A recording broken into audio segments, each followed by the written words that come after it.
அழகான வீடியோ தாங்க வந்திருக்கு. வீடியோ வந்து சூப்பரா இருக்கு அப்படின்னு தாங்க சொல்லணும். நம்ம மாறன் இருக்கார்ல, அவரு வந்து சோசியல் மீடியால பயங்கர வைரல் ஆயிட்டாரு அப்படின்னு தாங்க சொல்லணும். பயங்கரமா பிசினஸ் எல்லாம் ஸ்டார்ட் பண்ணி பட்டைய கிளப்பிக்கிட்டு இருக்காரு. அதெல்லாம் பார்க்குறோமா சேனலை மட்டும் மறக்காம லைக் அண்ட் சப்ஸ்கிரைப் மட்டும் பண்ணிருங்க.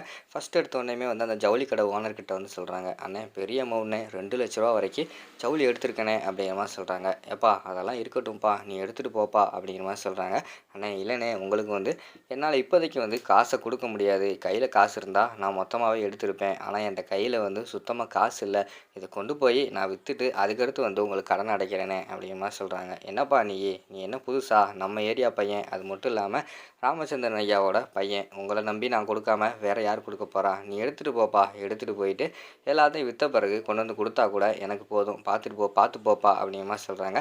"அண்ணே ரொம்ப நன்றிண்ணே, நீங்கள் செஞ்ச இந்த உதவிக்கு வந்து நான் வந்து என்ன கைமாறு பண்ண போகிறேன்னே தெரியலை" அப்படிங்கிற மாதிரி சொல்லிக்கிட்டு இருக்காங்க. "எதுவுமே பண்ண வேண்டாம், நீ நல்லா வந்தா எங்கள் எல்லாத்துக்குமே சந்தோஷம் தான். போயிட்டு வாப்பா" அப்படின்னு சொல்லி அனுப்பி வச்சிடுறாங்க. "சரிண்ணே வாரண்ணே" அப்படின்னு சொல்லிட்டு அந்த இடத்துல இருந்து எல்லா ஜவுளியுமே எடுத்துகிட்டு வீட்டுக்கு வந்துடுறாங்க. வீட்டுக்கு வந்தவொடனையும் மறுநாள் காலையில் வந்து நம்ம மாறன் இருக்கார்ல, மாறன் வந்து சைக்கிளில் தான் தொழில் பண்ண போகிற மாதிரி காட்டுறாங்க. சைக்கிளில் வந்து காலையிலேயே அன்றைக்கி தேவையான சேலை என்னென்ன விற்க போகிறோமோ அது எல்லாத்தையுமே எடுத்து ஒரு கயிறை வச்சு நல்லா கட்டிக்கிட்டு இருக்காங்க. அப்போ வீரா வந்து ஹெல்ப் பண்ணிக்கிட்டு இருக்காங்க. 2 பேருமே சேர்ந்து தான் கட்டிக்கிட்டு இருக்காங்க. அங்கிட்டிருந்து உள்ளே இருந்து நம்ம வள்ளி, அதுக்கடுத்து நம்ம ராமச்சந்திரன் இருக்காங்கல்ல, 2 பேருமே வாசல்ல நின்று பார்த்துக்கிட்டு இருக்காங்க. என்னதான் பண்ண போகிறாங்க அப்படின்னு சொல்லிட்டு இவங்க எல்லாமே ரெடி பண்ணி போய்க்கிட்டு இருக்காங்க. அப்போ பார்த்துக்கிட்டோம்னா நம்ம வீரா வந்து கேட்காங்க, "ஏய் மாறா, என்னோட செல்லு உன்கிட்ட தானே இருக்குது" அப்படிங்கிற மாதிரி சொல்கிறாங்க.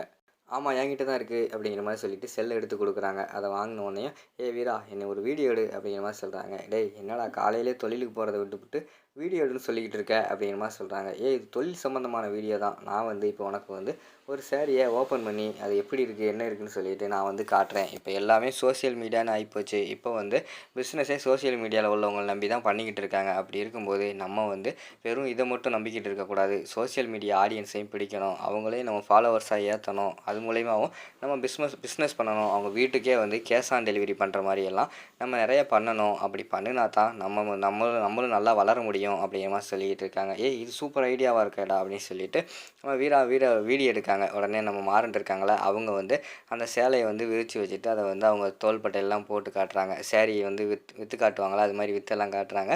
அதை வந்து அவங்க எடுத்துகிட்டு அந்த இடத்துல வந்து, "சரிடா சோசியல் மீடியாவில் போடணும்னு சொல்லிட்டேன். ஆனால் நம்ம சோசியல் மீடியா பேஜுக்கு வந்து ஒரு நல்ல பேர் வைக்கணுமே, என்ன பேர் வைக்கலாம்" அப்படின்னு சொல்லிட்டு வீரா வந்து கேட்குறாங்க. "என்ன வீரா இப்படி கேட்டுக்கிட்டு இருக்க? அதான் வீரா டெக்ஸ்டைல்ஸ்னு வச்சிரு எவ்வளோதான்" அப்படிங்கிற மாதிரி சொல்கிறாங்க. உடனே வீராவுக்கு வந்து பயங்கரமான சந்தோஷமாயிடுது. அவங்களும் அந்த இடத்துல வீரா டெக்ஸ்டைல்ஸ் அப்படின்னு சொல்லிட்டு அந்த இடத்துல வந்து கிரியேட் பண்ணிவிட்டு வீடியோலாம் போட்டு விட்டுறாங்க. வீடியோ வந்து எல்லா இடத்துலையுமே வைரல் ஆகிடுது. அங்கேருந்து நம்ம மாறன் இருக்காங்களே, அவங்களும் கிளம்பிடுறாங்க. "சரி வீரா, நான் போய் இதை போய் வியாபாரத்தை பார்த்துட்டு வரேன்" அப்படிங்கிற மாதிரி சொல்லிட்டு போயிடுறாங்க. இது எல்லாத்தையுமே வந்து வள்ளி, ராமச்சந்திரன் பார்த்துக்கிட்டு இருக்காங்களே. "அண்ணே பாரு, உன் புள்ள வந்து உன்னை விட பெரிய ஆளாக வரப்போகிறான். அவனை பார்த்தாலே தெரியுது" அப்படிங்கிற மாதிரி சொல்கிறாங்க. "என்ன வள்ளி நீயும் இப்படி பேசிக்கிட்டு இருக்க? நம்மளை விட அவன் பெரிய ஆளாக வந்தால் நமக்கு தானே சந்தோஷம். எனக்கும் வந்து ரொம்ப நாள் ஆசை தான், அவன் எப்படியாவது வந்து சொந்த காலில் நின்று முன்னேறணும், சந்தோஷமாக இருக்கணும்னு சொல்லிட்டு. எப்படியோ இதனால் அவன் வந்து முன்னேறினா எனக்கும் சந்தோஷம் தான்" அப்படின்னு சொல்லிட்டு அவங்க வந்து அந்த இடத்துலேருந்து போயிடுறாங்க. நம்ம மாறன் வந்து தெரு தெருவாக விற்க ஆரம்பிச்சிடுறாங்க. சேரீ எல்லா இடத்துலையுமே விற்க ஆரம்பிச்சிடுறாங்க. இவங்க வந்து அந்த எக்ஸ்பிளைன் பண்ணுற அழகே வந்து எல்லா லேடிஸும் அதை லைக் பண்ண ஆரம்பிச்சிடுறாங்க. விரும்பி அதுக்காகவே சேலை வாங்குற மாதிரி தான் காட்டிக்கிட்டு இருக்காங்க. இவங்க வந்து அந்த விற்பாங்களே அந்த லேடிஸ்கிட்ட பேசி சேலையெல்லாம் எப்படி இப்போ விற்கணுமோ அது மாதிரியெல்லாம் விற்கிற மாதிரி தான் காட்டுறாங்க. அதுலேயும் சில பேர் வந்து அதையும் வீடியோ எடுத்து சோசியல் மீடியாவில் போடுறாங்க. எங்கே பார்த்தாலுமே நம்ம மாறனோட வீடியோ தான் சோசியல் மீடியா ஃபுல்லாக ட்ரெண்டிங்கில் வர்ற மாதிரி இருக்குது. அவங்களும் சேரீ விற்று அந்த இடத்துல வந்து பெரிய ஆளாக வர்ற மாதிரி தான் காட்டிக்கிட்டு இருக்காங்க. இங்கிட்டு பார்த்தா எல்லாருமே சந்தோஷத்தில் இருக்காங்க. நம்ம வீராவுக்கு வந்து பயங்கரமான சந்தோஷம். அதோட பார்த்துக்கிட்டிங்கன்னா அந்த எபிசோட் வந்து முடிச்சிடுறாங்க.